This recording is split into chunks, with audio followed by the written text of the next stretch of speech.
According to legend, local villagers thought that Richard Arkwright and John Hay were grave robbers. Why else would they be sneaking about at night, meeting in small sheds that produced a strange mechanical noise and foul stench? It turns out that the villagers' rumors were far more dramatic than the actuality.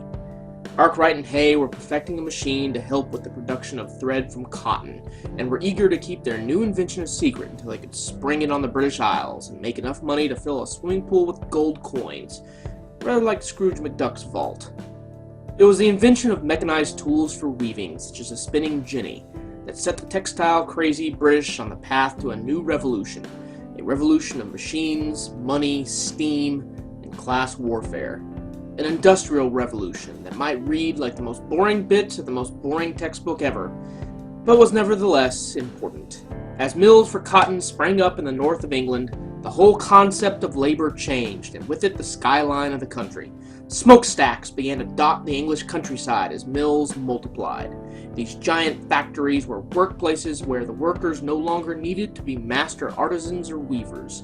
Even the unskilled could work the machines, meaning that factory owners could afford to pay workers very, very low wages, because those workers could easily be replaced.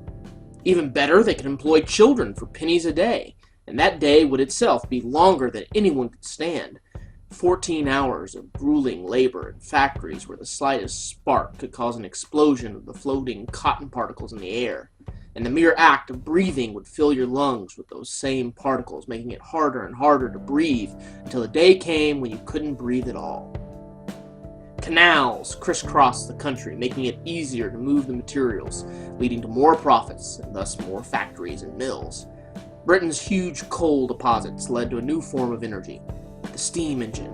Burning coal recovered from the ground by miners who braved the long hours, the choking coal dust that could cause a condition called brown lungs, and the frequent cave-ins. Railroads began to spring up, and profits tripled.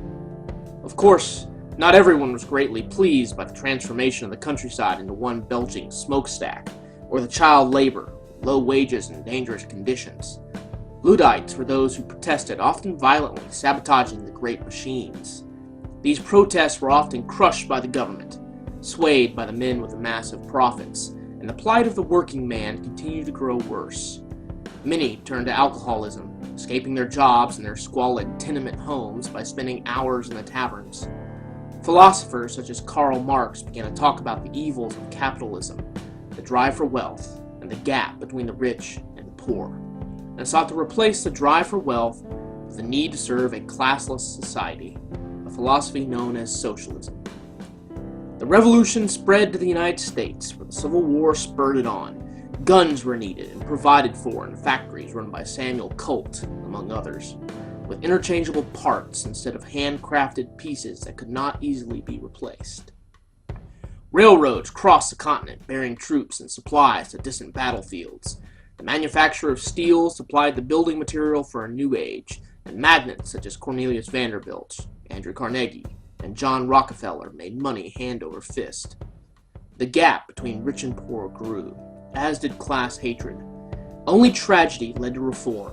Disasters such as the sinking of the Titanic, where most of the wealthy survived and the poor did not, or the Jonestown flood, where an entire town was wiped out by the destruction of a dam that had been weakened so that the carriages of the rich could pass over it, or the Triangle Shirtwaist Fire, where workers burned to death in a building with unsafe work conditions. As the 19th century became the 20th, governments moved to balance the needs of workers and owners both through wage laws, child labor laws, and other legislation about the workplace.